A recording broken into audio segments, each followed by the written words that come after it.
আসসালামাইকুম সম্মানিত দর্শকবৃন্দ, কেমন আছেন সবাই? তো আজকে অনেক দিন পরে মাঝখান দিয়ে বেশ কিছুদিন ভিডিও করা হয় না, আজকে অনেক দিন পরে চলে আসলাম আপনাদের মধ্যে আরেকটি নতুন ভিডিও নিয়ে। তো আপনারা নিশ্চয়ই টাইটেল দেখছেন যে আমি আসলে পৃথিবীর সবচাইতে ছোট্ট জাতের যে মুরগি সেই মুরগি সংগ্রহ করছি। সংগ্রহ বলতে আমার বাসায় দুইটা ছিল, আগে মেল ছিল, আমি ফিমেল কিছু সংগ্রহ করছি, আর একটা ফিমেল আসার কথা আগামীকালকে। তো আজকে আপনাদেরকে সেইগুলো দেখাবো। তার আগে যে কেসটি আপনাদের খাঁচাটা দেখায়নি, খাঁচাটা আমি নিজে তৈরি করছি। আর এই খাঁচাটা আমি যেটা বুঝতেছি যে হাইট অনেক বেশি হয়ে গেছে, এত বেশি দরকার ছিল না।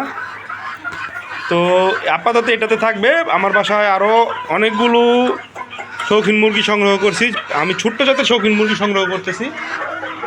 তো সেগুলো যখন বড় হবে, সেগুলোর লেজ আর অনেক বড়, তো সেগুলো এই খাঁচাতে রাখবো। আর এই সেরা মাগুলোকে উপরে নিয়ে আসবো আলাদা খাঁচা করে।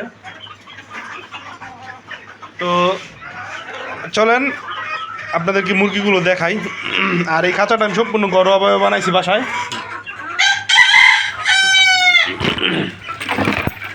একটু তাড়াতাড়ি ডাকানি, খাঁচাটা আমি সম্পূর্ণ ঘরোয়াভাবে নিজে নিজে বানাইছি। নিচে যে এখানে তুষ দিয়ে দিছি, এখানে মুরগিগুলো ভালো থাকবে।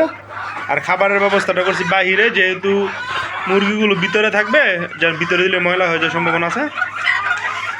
তো আপনারা কতটুকু বুঝতেছেন, আসলে কতটুকু মুরগিগুলো কতটুকু ছোট বুঝতেছেন আমি জানি না। আপনাদেরকে আমি বিস্তারিত বলতেছি এবং একটা নর্মাল দেশি মুরগির সাথে রেখে কম্পেয়ার করে দেখাবো। প্রথমে আমার মেল দুইটা দেখাই। তো আলহামদুলিল্লাহ, এই যে এটা হচ্ছে আমার একটা মেল। হ্যাঁ, এটার ওজন হচ্ছে 250 গ্রামের মতো। এই যে মেলটা। তো আমাকে এক ভাই আসলে এই যে এই দুইটা মেল আমার বাসার, এই মেল দুইটা দিয়ে আমাকে পেয়ার হিসেবে দিয়েছিল, বলছিল যে পেয়ার হবে। তখন 1.5 মাসের বাচ্চা ছিল এগুলো। যাই হোক, ওইটা অন্য সাবজেক্ট। তো এই মেল দুইটা ছিল আমার বাসায়, দুটোটা মেলের ওজন 250 গ্রামের মতো। আর যারা আপনারা জানেন না তাদের উদ্দেশ্যে বলতেছি, এটা হচ্ছে পৃথিবীর সবচেয়ে ছোট্ট মুরগি। হ্যাঁ, আর ফিমেলগুলি আপনাদের দেখাই। আর একটা ইন্টারেস্টিং জিনিস দেখাবো আপনাদের। এই যে হচ্ছে একটা ফিমেল। হ্যাঁ, এই যে একটা ফিমেল। আসলে আমাকে যখন উনি ভিডিও আর ছবি দিছিল, আমি ভাবছিলাম অনেক বড়, আসলে দেখা যায় যেমন অনেক বড় ফিমেল, বড় দেখা যায় অনেক। যদিও আমার মেলের চাইতে ফিমেলগুলো একটু বড়, আমার মেলগুলো আসলে নতুন নিউ অ্যাডাল্ট। হ্যাঁ, ফিমেলগুলোর ওজন অল্প একটু বেশি মেলগুলোর চাইতে। আর আপনাদেরকে আমি মুরগিগুলো একটু বের করে দেখাই। না, এই যে আরেকটা মুরগি, এই যে মাশাল্লাহ। হ্যাঁ, এই যে এখানে আছে আরেকটা মুরগি। আর মুরগিগুলো দেখাচ্ছি। আর কিছু ইন্টারেস্টিং জিনিস বলতেছি, মানুষ তো সবাই আর ভালো হয় না, সবাই খারাপ হয় না।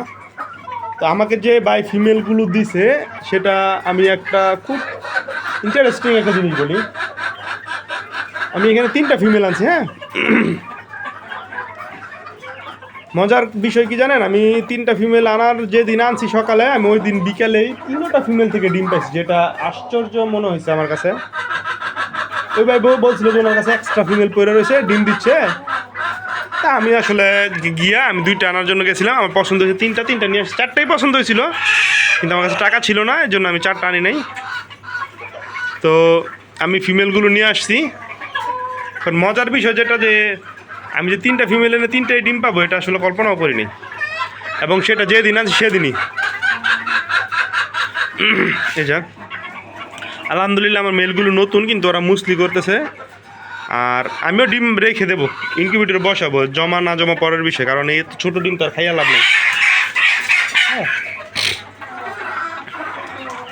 তো এই যে খাঁচাটা মাশাআল্লাহ অনেক সুন্দর হয়েছে, এরা খুব স্বাচ্ছন্দ্যে আছে।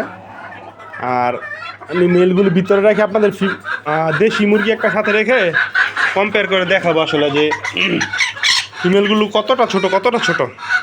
আচ্ছা, আমি আসলে আপনাদের কম্পেয়ার করে দেখানোর জন্য, আসলে যে মুরগিগুলো কতটা ছোট, এটা আসলে ছবি দেখে বোঝা যায় না, সেটা বোঝানোর জন্য আসলে তো সেটা আসলে আপনাদেরকে বোঝানোর জন্য আমি মুরগি 2টা হাতে নিলাম। এখন আপনারা দেখেন সাইজটা আসলে মুরগিটা বোঝা যাচ্ছে না এইভাবে। মুরগিটার যে স্ট্রাকচার সেটা দেখে মনে হচ্ছে যে অনেক বড়। তো মুরগিটা দেখে মনে হচ্ছে অনেক বড়। এই যে তো দেখছেন, এই যে দেখেন, মানে শেরে মা মুরগির 5 ভাগের 1 ভাগ হইব, এই বড় মুরগির 5 ভাগের 1 ভাগ হবে শেরে মাটা। শুধু একটু প্রবলেম হচ্ছে, আমি আসলে একা একা ভিডিও করি তো সেই জন্য একটু প্রবলেম হচ্ছে। তো এই হচ্ছে আমার শেরে মা মুরগিগুলো। আলহামদুলিল্লাহ, যেটা বললাম যে আমি প্রথম দিনে 3টা থেকে 3টাই ডিম পাইছি। তো মুরগগুলোর ওজন হচ্ছে 250 গ্রাম, আর মুরগিগুলো তার চাইতে একটু বেশি। এটার কারণ আছে, মুরগিগুলোর বয়স একটু বেশি, একবার রানিং, আর মুরগিগুলো ফিট অনেক আলহামদুলিল্লাহ। এই যে, তো দোয়া করবেন সবাই আমার এই মুরগিগুলোর জন্য, যেন তাদের কাছ থেকে অনেক আশা নিয়ে আনছি মুরগিগুলো। আসলে প্রথম যে এই 2টা আনছিলাম আমাকে পেয়ার বলে দেওয়া হয়েছিল, ছোট্টখাট্ট একটা প্রতারণা হয়েছে আমার সাথে, এটা কোনো বিষয় না, পার্ট অফ লাইফ। যারা প্রতারণা করে তারা তো করেই, তাদের কথা বলে আর লাভ নেই। এই যে আলহামদুলিল্লাহ, তো দোয়া করবেন বন্ধুরা আমার মুরগিগুলোর জন্য সবাই। আরও অনেকগুলো ফ্যান্সি আইটেম সংগ্রহ করছি, সেগুলো আস্তে আস্তে একটা একটা করে ভিডিও দেবো ইনশাল্লাহ। তো সবাই ভালো থাকবেন বন্ধুরা, আমার জন্য দোয়া করবেন, আমার মুরগিগুলোর জন্য দোয়া করবেন। ধন্যবাদ সবাইকে, আসসালামু আলাইকুম।